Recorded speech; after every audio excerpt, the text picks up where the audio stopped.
So I'm gonna have you reintroduce yourself because we may have a new set of audience. You know, the younger kids may not be familiar, but then we got some of the OGs, some of the people that's been around that know your impact, know of your wave. So go ahead and introduce yourself. So, no, I don't mean to cut you off, but so you saying I'm an OG?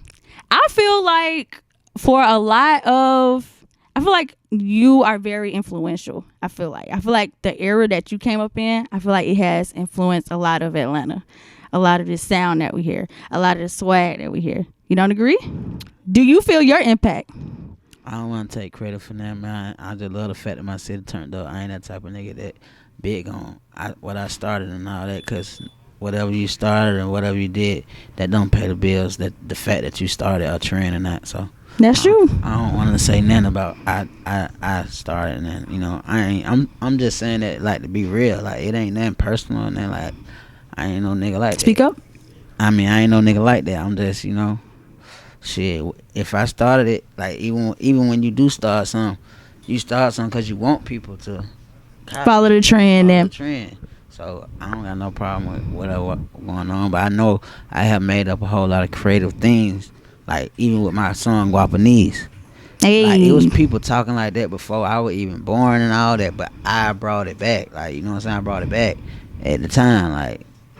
So it's just everybody know I'm a trendsetter. Everybody know, like, that's what nonchalant come about as. Like, if you go read the definition of nonchalant, that's me. Like, I fit the whole every word. So that's why I dropped this project called Nonchalant. So we gonna take it back. We got the Nonchalant project that just dropped going into 2020. So okay, we gonna take it back to 2010. We gonna take it back to. Was I rapping into? Rapping in 2010. I feel like I heard you 2010, 2011, 2012. Yeah, I think I was rapping. Yeah, 2010. Yeah, that when Rich Kid days. Probably. Yep, that was your Rich Kids days. That's back when you was going by Juney. That shit for a long time. So you don't think you an OG out here? Yeah, I don't know. None, I think. We going into a whole new decade. So when we talk about 2010, Jose Guapo going into 2020, what was the day of the life of a 2010 Jose Guapo compared to going into a 2020 Jose Guapo? What was that like? First of all, I was way more wilder, way more crazy, and used to get way more higher. So, I didn't. That was Rich Kid that I was on smoking weed, really, but we was getting out. Now it's just straight business. I'm gonna stand on top of all my business, making sure all my business right. Cause I done been in situations to where paperwork held me back and all that. It ain't no bad blood with nobody, nothing like that. So I don't want nobody to take nothing from it that may see this interview. But yeah, I done been in situations where I signed some shit and I was stuck in like a little contract.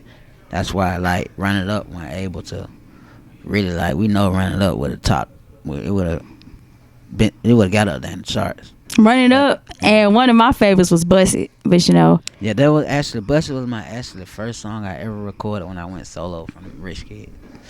Bust It was my first song, and I made it like straight for the girls. I ain't even care if no niggas like that, and it went up. Bruh, Bust It would play it at every party though. What do you think you could have did to push that one more? So I feel like that one still could have been one of those songs. Like, you know how you had like a juvenile song or some shit that just still be played in the club, you know what I'm saying? Like, shit that still be played everywhere. I feel like that shit still can. Right. Yeah, at the time I was fucking so whatever, I wasn't signing no paperwork on them. So I guess that, they just looked at it as business and they ain't want to put no money up or nothing behind no records because I wasn't signing on no paperwork with them, which I respect. You know what I'm saying? I ain't looking for no handout, never was.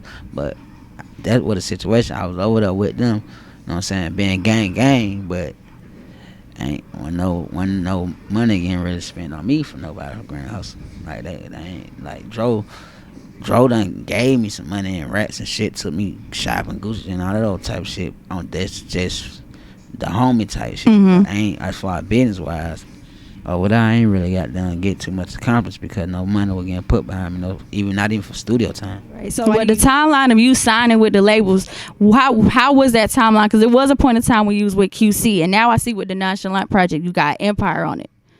So the timeline of go through all your Empire either though. It just distributed this project. Okay, so shout out to guys in them though. Don't get it fucked up. Them the guys. So let's explain this QC situation, because it was the same. Was it the same thing with them and Run It Up?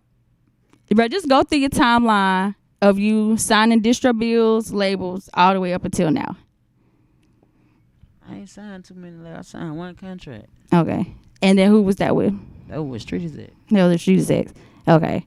Because it was a situation where you were with... Hey, man, it was a situation to where I put out Guapo Knees and 2 Chainz came out with Crenette. Okay. And around the time, man, 2 Chainz had got very cool. And I was going out of town with him and everything. And I just felt like I was young. I wasn't as mature as I am. Well, I was young and dumb, ready to crash out. I felt like somebody took something from me. And ain't nobody never took nothing from me in my life. Nigga ain't never went in my pockets. Then I ain't never been robbed. Then so I felt like somebody took something from me. So me being young and dumb, I went just on my own, like Twitter rants and shit like that, dissing 2 Chainz. And you know, we had the same management, which was Street is it. So I felt like I was getting played. Cause I'm like, how the hell we got the same management? And I ain't like, niggas ain't even, when he do his interview, this back when the Breakfast Club was so big, and cause it wasn't too many podcasts and shit. So I'm like, I'm asking for shit like when he do an interview and shit, can he shout me out? Like when he go to Breakfast Club, shout me out. You know what I'm saying? Take me on a tour, let me open up, let me get on the remix. You know what I'm saying? Whoop, whoop. Let it work out for both of us. Kill 2 birds with 1 stone. So I'm like, the management at the time, I was young, I didn't really know. I had a temper problem. I didn't feel like they really were caring about me at the time. Like they wasn't. I don't feel like they was even telling him nothing I'm telling them to tell him. He was so big at the time. This when he was out of here. This first solo album, this when he was big, so I couldn't catch up with him. There was no time that I would see him at the studio and then to even talk about it.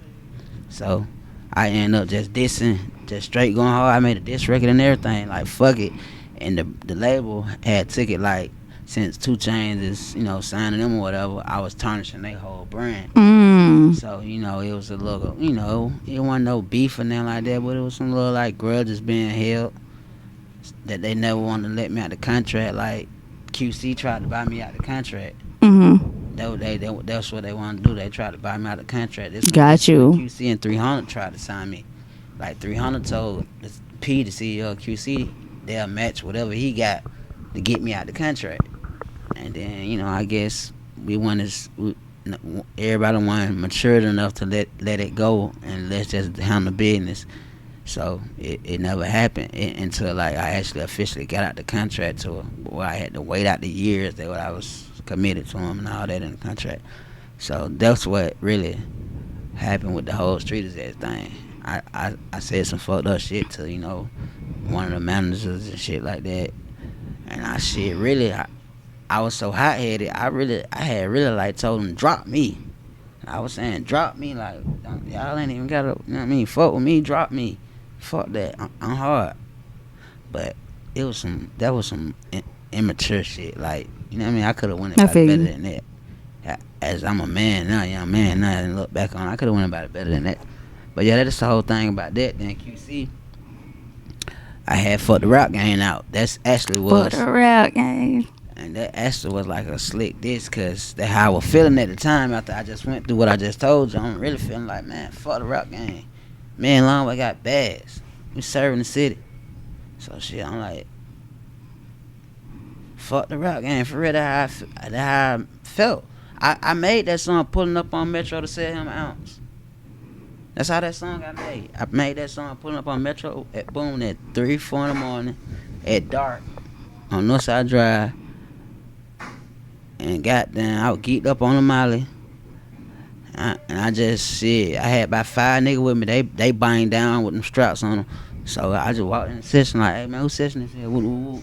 Make a long story short, it ended up being Metro Boomin session. I told him, hey man, I'm so geeked up. I'm telling him, hey man, go to the future beats on your folder, bro. Don't just go to no beats, bro. Go to the ones you get a future.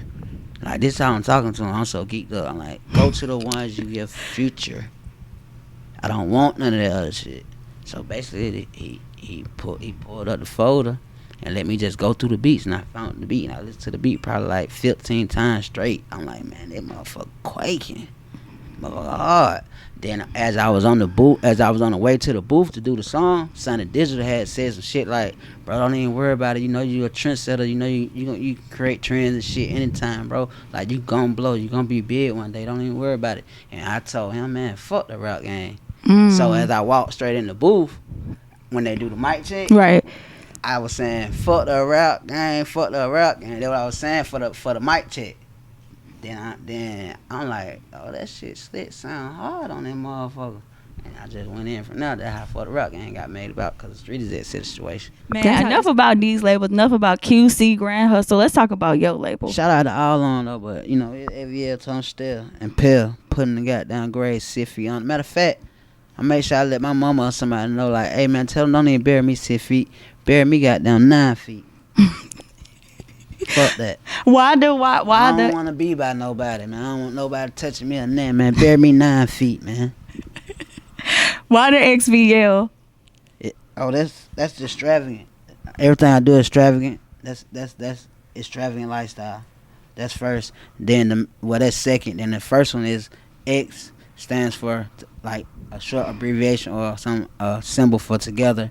Then the V is the Roman number 4, so that's 4, and the L is for life, so it's together for life. You know what I'm saying? Okay. And then a lot of people told me to ask me about Baby Charles. They asked, do you still talk to Baby Charles? Getting money, man. Baby Charles getting money. He over there on Boulevard, where you from, Forward.